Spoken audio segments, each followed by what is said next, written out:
광야의 교회 성도 여러분 반갑습니다. 이제 6월입니다. 여름의 길목에 서 있는데 여러분 모두 건강하시고 여러분의 가정에 하나님의 평강이 늘 함께하는 또 한 달이 되기를 바랍니다. 오늘은 성장하는 교회의 8가지 정석 중에 5번째 시간입니다. 바로 영감 있는 예배입니다. 성장하는 교회들을 살펴봤더니 그 예배가 살아 있었다라는 것이죠. 전통적으로 교회의 5가지 표지, 교회는 이런 곳이다, 교회는 이러한 일들을 하는 곳이다 라고 했을 때 그 5가지를 보통 교육, 봉사, 선교, 교제, 그리고 예배, 이렇게 5가지를 꼽습니다. 교육으로 유명한 교회는 교육만 강조하는 경향이 있습니다. 다음 세대가 없으면 미래가 없다는 것이죠. 맞는 이야기죠. 그리고 봉사, 디아코니아라 그러는데 이 봉사로 유명한 교회들은 봉사만을 강조하는 그런 경향들이 있습니다. 교회의 본질은 세상을 섬기기 위한 것이라는 것을 이야기하면서 봉사를 강조하죠. 선교로 유명한 그런 교회들은 선교만을 강조하는 경향이 있습니다. 예수님의 마지막 지상 명령이 선교였다는 것을 말하면서 선교를 강조하는 것이죠. 근데 사실 이 5가지는 서로 분리되어 있는 것이 아닙니다. 가령 선교를 한번 생각해 보시기 바랍니다.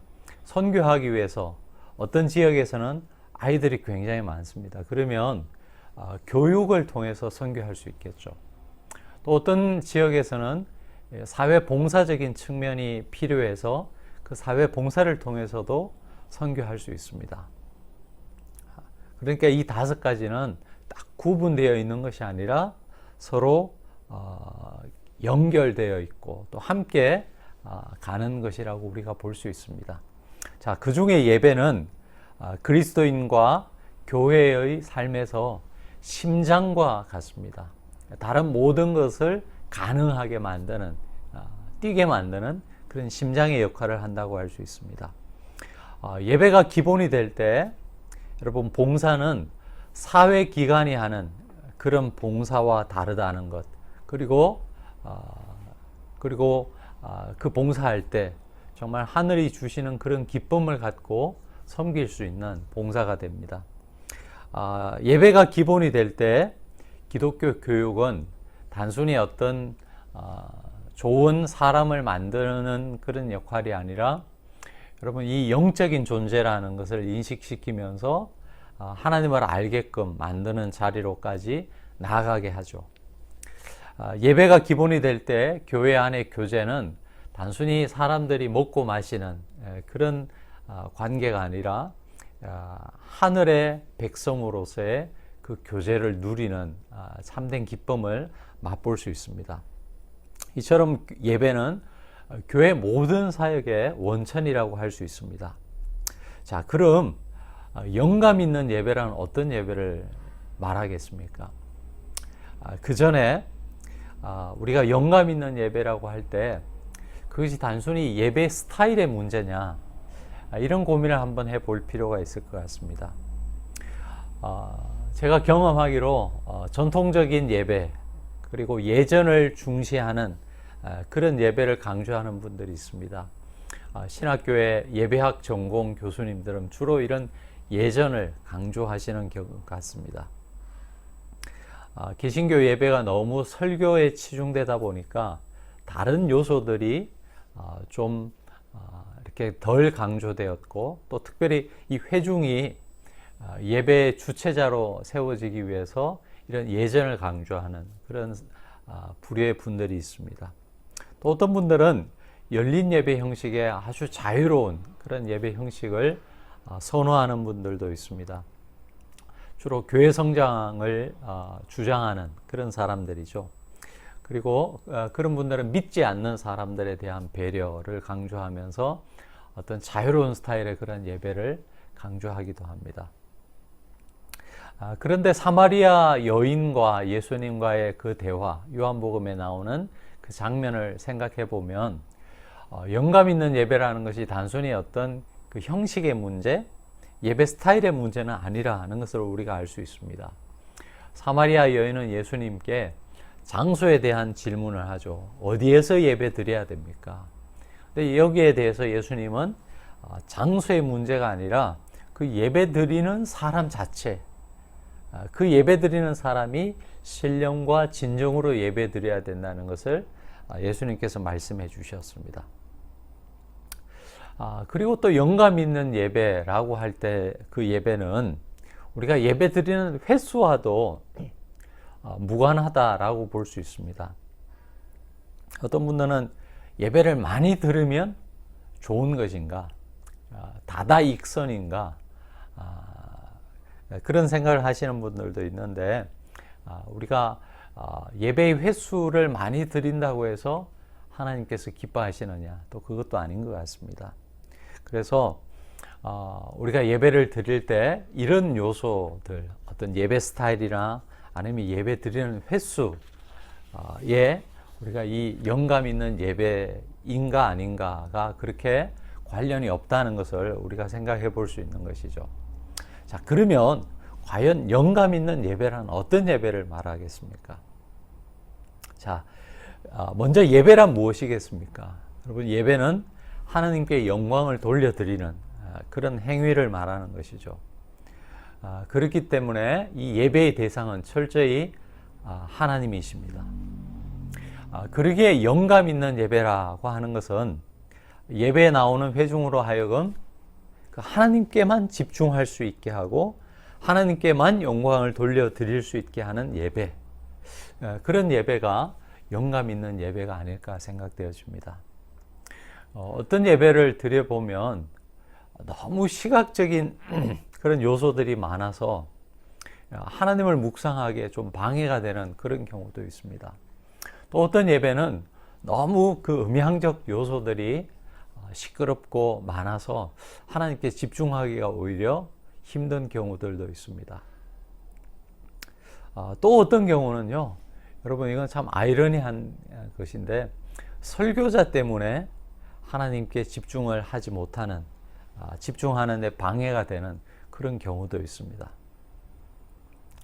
자, 그러나 이 영감 있는 예배라고 하는 것은 그 예배를 드리고 났을 때 여러분, 우리가 온전히 하나님께만 집중할 수 있고 또 예배가 끝난 후에도 그 하나님에 대한 어떤 잔상들이 계속 남아서 하나님께 집중하게 만드는, 그것이 바로 영감 있는 예배라고 우리가 할 수 있을 것 같습니다. 이런 예배를 통해서 우리의 영혼은 정말 하나님 앞에서 기뻐하는 그런 경험들을 하게 되죠. 결국 그 하나님의 임재 가운데로 깊이 들어가면서 하나님을 만날 때 인간이 가지는 어떤 그 기쁨, 희열을 맛보는 예배라고 할 수 있을 것 같습니다. 자, 이런 영감 있는 예배란 그 예배를 통해서 하나님께 초점이 맞춰지게 하는 예배라는 것을 그런 예배라고 우리가 볼 수 있는 것이죠. 이런 예배를 드릴 때 우리의 삶에 어떤 일들이 일어나겠습니까? 여러분, 그런 예배를 드리고 났을 때 무엇보다 하나님께서 내 삶에 함께 하신다는 그 하나님의 깊은 임재의식을 우리는 경험하게 됩니다. 그리고 때론 우리의 삶을 바라보는 그런 관점이 변화되면서 하나님적 시각에서 우리의 삶을 바라보기도 합니다. 그리고 그런 예배를 통해서 진정한 치유와 회복을 경험합니다. 저는 종종 그런 분들 만났습니다. 어떤 기도원에 가서 기도를 하다가 병 나은 그런 분들보다 여러분 진실하게 기도드리는데 말씀이 자기의 삶에 들어오고 자기의 영혼에 스며들면서 육체의 질병을 고쳤다는 그런 분들을 가끔 만났습니다. 바로 영감 있는 예배죠. 하나님을 향한 뜨거운 열정이 그런 영감 있는 예배는 있습니다. 예배의 관망자가 아니고 예배 드리는 모든 사람들이 그 예배의 주체자가 되어서 그 예배를 통해서 주시는 하나님의 은혜를 사모하면서 하나님께 더 가까이 나아가게 됩니다.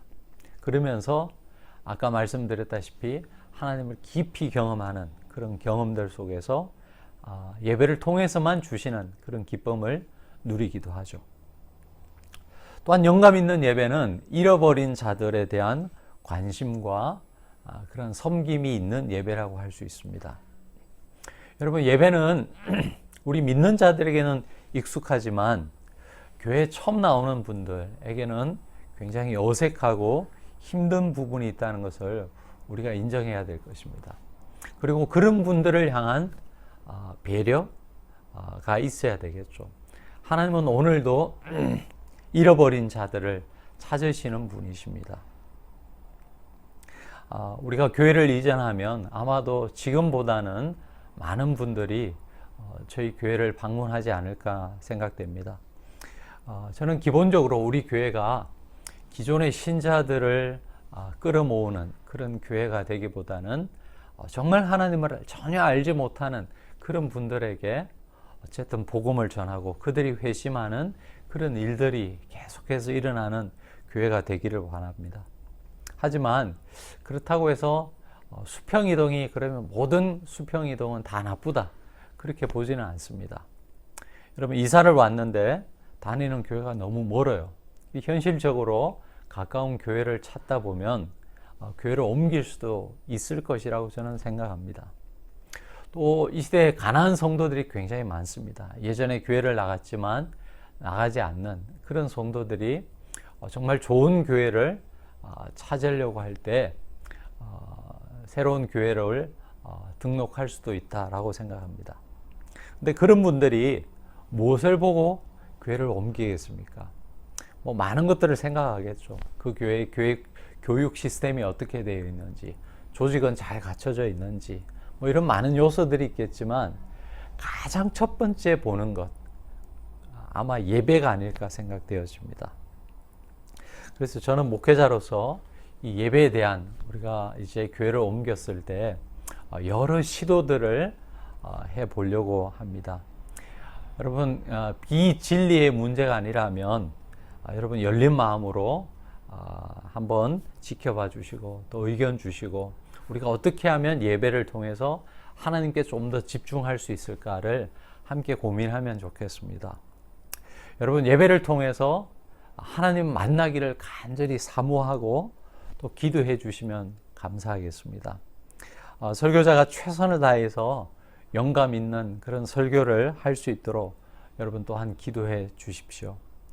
여러분, 한 분 한 분이 예배의 주체자로 세워져서 우리 광야의 교회에서 드려지는 예배를 통해서 정말 하나님을 깊이 만나는 이런 영감 있는 예배가 우리 가운데 회복되고, 그런 영감 있는 예배를 통해서 우리 모든 성도들이 하나님으로부터 주시는 그런 영적인 양식을 공급받고 또 세상에 나가서 승리하는 그런 우리 성도님들 다 될 수 있기를 주의 이름으로 축원합니다. 감사합니다.